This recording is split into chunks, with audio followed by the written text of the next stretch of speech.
oh my God, Maddie, you think I'm seeing you because of that? Like, I never said that. I'm like, okay, it's funny because if I made a move, I know you would make the move back. So really, is it really that out of pocket for me to ask about the girlfriend? Anyway, that man he is the one that has just frosted my heart over. Moving on, though. Another thing that I think is interesting is, like, good versus bad romantic gestures. Because, like, I think that there's some things that guys think we like versus, like, what do we actually like? So for me, like, I think starting out, like, the good flowers and chocolate. Do I like a good set of flowers? Yes, but do I want them all the time? No. Right. Every once in a great while, they're nice. However, like, to me, I almost feel like this, like, wastefulness sometimes with flowers. I don't know if you do or if it's just in my head. Like, trust me, I would love to get flowers. I've never received flowers from a guy before, so I think I'd start crying. Oh my God, do you want me to get you flowers? Well, it's a little different. Like, I've gotten flowers before from, like, non, like, lovers, but, I feel like the worst part for me is I feel bad when they die because yes, I'm like, that's what I'm saying. I'm so sorry. Did I really, like, enjoy their whole life? Like, right. I'm like, did I pay attention to them every day? No, but I really appreciate them. Like, I feel like flowers have to be something that's meant for a special occasion, like an anniversary or if you graduate or your birthday. Like, love that. But if it was, like, every week, I'd be like, okay, like, that's a little too much. And the whole chocolates thing, I don't know. That's what I was going to get into. No, I don't really think so. Like, to me, a box of chocolates, like, okay, come on. Yeah, and, like, can you get any more, like, Forrest Gump on me? Like, right, and, like, honestly, like, a stuffed animal, like, I'm, like, a 20-year-old woman. Like, if I want to... I mean, I'm 21, and if I want a stuffed animal, I'll buy it myself, okay? My mom already bought me enough stuffed animals, and... I do not need another one. Like, truly, I do not need another one. So if you're buying your girl a shark, what is it? Squishmallow? Stop. Put it back. Squishmallows? Okay, but pause. Squishmallows are the only exception to this rule.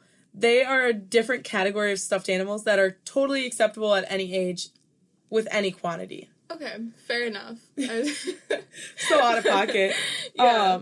But, like, I just feel like...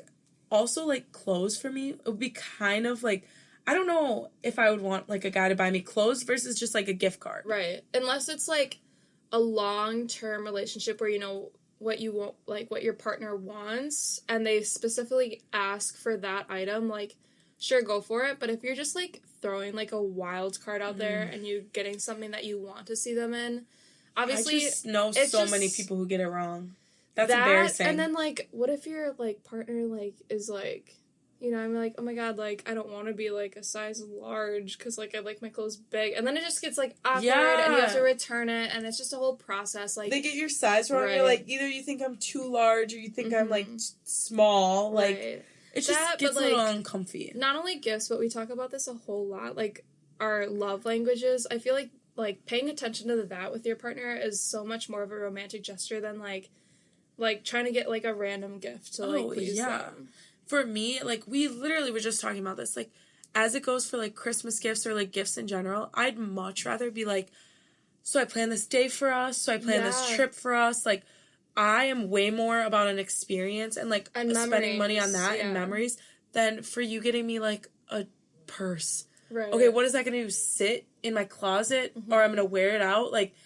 I'm never going to look at this person and be like, oh, he loves me. Like, I'm just going to think, oh, he had money. Like... Yeah. Like, sure, you can buy me, like, a $200 necklace. Go for it. But also, like, wouldn't you rather, like, look back at, like, pictures of a vacation somewhere? Or, like, a trip when, like, we'll remember it without pictures. Like, you're going to see me in this necklace for, like, 365 days a year, you know? Like...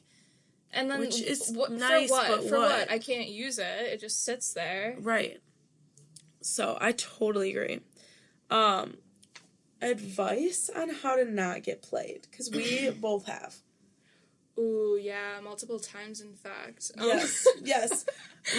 Big offender. No, wait, we're not offenders. Big receivers of the offense. Exactly. Honestly, there's no way around it. That's your first start, I feel like, to kind of everything, is just realize that it's a possibility, because you never know who can do you wrong. And I think you have to get played to realize what are the signs of getting played. Right.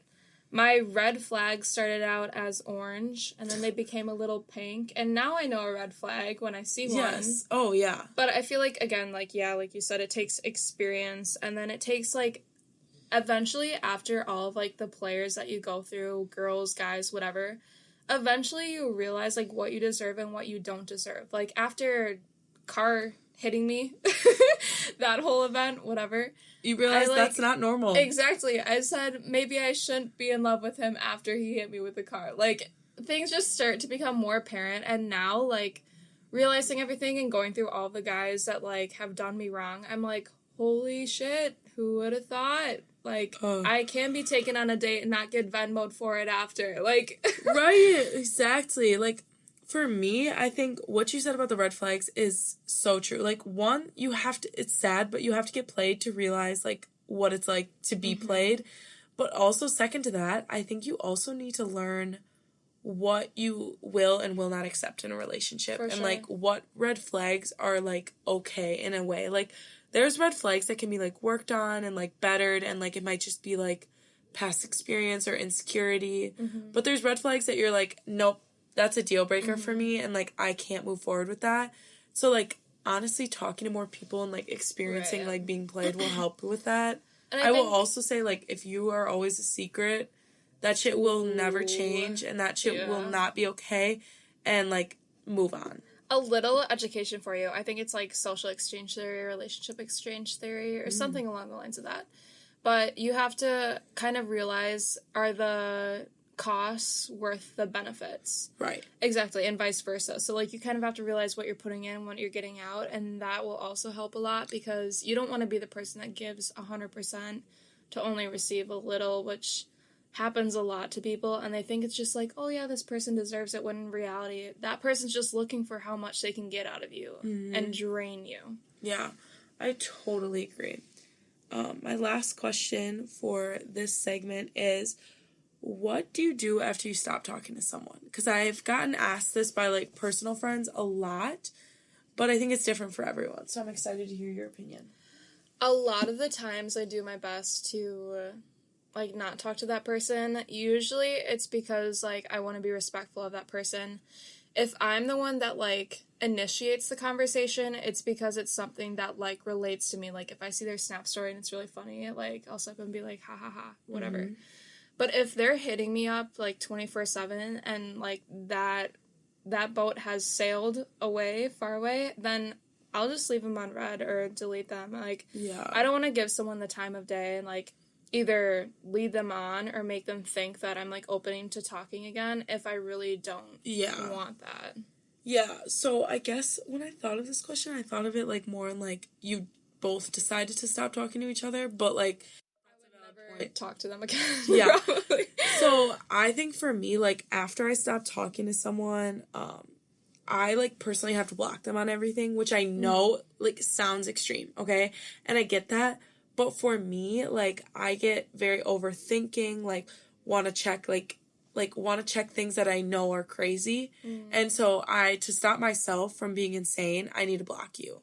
Yeah. I feel like it depends how far you are into, like, talking, I guess. Like, yeah. I have previously, like, have talked to people for quite some time, and then seeing them on my Snapchat, I'll, like, get kind of, like, pressed about, like, what they're doing. Because usually, like, about random guys things. will move on, like, a little faster. So for me, I'll have to, like, delete them and be like, okay, well, you weren't worth the time anyway. Like, yeah. But I think it's just ironic going along the lines, like, if you do that, like, you're, like, pretty pressed about not stop talking or, like, seeing each other or whatever for, like, the first, like, maybe a month, depending on how serious it is, and they're, like, having the time of their lives, and then it switches. Yes. And then they hit you back up. Like, honestly, like, nothing is more realistic than when you start talking to someone new and old hoes come out the cracks. Like, it's like they can smell it from their Snap screen. I've gotten so many people hitting me up this week. Like, it's insane. I'm literally like, this guy's, like, begging me to FaceTime him tonight, and I'm just like, sir, like, I don't even know what you want me to say to you. Like, exactly. Anyway. So, getting into our favorite segment of the week. Next question. I literally cringe every time I say that. Next question. Editing. Next question. I'm going to start doing it in a country accent. Last question, please. Maybe I could just snip at that and just put that in. So, I asked some questions on my Instagram. Follow me at maddie.vanderhayden if you want to ask questions. The first question, you should know who this is from. Why does she have 8-year-old mannerisms? Oh my gosh, funny that you would ask that, Will. I was like, will she know? Probably. You see, it started at a very young age. I just enjoyed living life to the fullest. No, that's not actually my reason. I don't know. Actually, I'm just a kid at heart. I want to stay young as long as possible. Yes, Benjamin Button disease. Literally, understandable. I hate the idea of being old and losing my flavor. I want to be fun and quirky, and I don't know. I feel like it opens other people up if you don't know them very well. Yeah. No, I get it. Like, honestly, like, why not? You could have your whole life to be a fucking adult. Right. 21, that's pretty old, considering, like, I used to think that 16-year-olds were, like at their fullest, like, when I was, like, 10 years old. Like, now that I'm 21, I want to, like, worship this youth. I want to suck it dry. Mm-hmm. Oh, my God. So, the next question is, what's your fave memory with Maddie? My favorite memory with you? How do I choose? Oh, shut up! Honestly, I love a good, like, obviously, like you, I'm kind of a soppy person. I love when I just get to spend time with you alone. Whether it's, like, walking downtown with you, or, like, just, like, having the house to ourselves and, like, talking, or, like, kind of winding down from the day. I love when we FaceTime, even when I was at home, like, in Eau Claire. Mm-hmm. I love one-on-one time with you because I feel like we talk about so much that I don't really get an opportunity to talk about with other people. Yeah. And I feel like that's just really heartfelt to me because I know, like, it's kind of reassurance that, like, no matter where I am, like, I can always talk to you about anything. Like, we could be across the country and it'd still be, like, meaningful conversations. Right. Which is, like, that's such a valid point. Like, I think of, like, if anything I'm dealing with, like, you're one of the first people I want to FaceTime. Just because I know that, like, you're not gonna, like, yelling at me is the wrong word, but, like, you're not gonna, like, judge me for anything. You're just gonna be, like, accepting and honest and, like, give a real opinion. And, like, that's also something I've kind of come to value is, like, a real opinion. Like, don't just tell me everything I'm doing is fine. Call me out on my bullshit. Like, if I'm doing something and I'm fucking up, if I'm doing something wrong, if I'm doing someone dirty, like, I expect my closest friends to tell me. Yeah. If I had to pick a specific memory, though, it'd be when we went to Walmart to shop for, like, your holiday party decorations. Just because, like I said, we had that one-on-one, like, shopping time. Yes, I was on some crackhead energy that time. I was like, put it in the cart. We'll put it as decor. You said a sparkly reindeer, put it in the cart. Yeah, and I remember holding up, like, those Christmas bows that you literally put on the door. And I was like, I'm gonna put this in my hair. And I got so many compliments on that. I'm gonna have to made me buy a headband, like a reindeer headband, and I didn't even go to your party. I'm just now thinking about that. I spent $5 on this light-up headband, and I didn't even wear it. Why didn't you come again? I don't know. I forgot. I think you had to do something. Yeah. You had to work or something? Yeah, something like that. Interesting. Beats me. The next question is it true you're the baddest bitch in Lax? Maybe so. A legend never tells. Oh, fuck. Yeah, it is true. I'll just fucking cats out of the bag. Yes. Oh, the next question's for me. What's it like having the most voluptuous ass in lacrosse? Well, first of all, you spelled lacrosse wrong. I've asked you that in literally every podcast, and you've never answered it. Yeah, that's because, like, normally I'm like, that's kind of out of pocket. Like, I shouldn't say that, but... And you're saving it for this episode, because why? In honor of you being here, because she asks this on every episode. And so I thought I'd put it in now that she's here. And cheers to that. I don't know, maybe hit some squats, do some glute bridges. You know what? Honestly, if this podcast goes off, I'll start a YouTube video. Yeah. And maybe I can show you my tips and tricks, which is not a lot. Just, I'll be your cameraman. Maybe she's born with it. Maybe it's lipo. Oh, wait. No, not lipo. Maybe it's a Brazilian butt lift. Exactly. You never know. The next question. What are your feelings on getting cuffed up in college since y'all are both on track? Whoa. Oh, okay. Way to come for my throat. Yeah. Way to call us out. Anyway, I was super scared because obviously my experience that I shared with all of you. He didn't want this. She didn't want this one to hit her with the car. Right. The first thing I said to him, I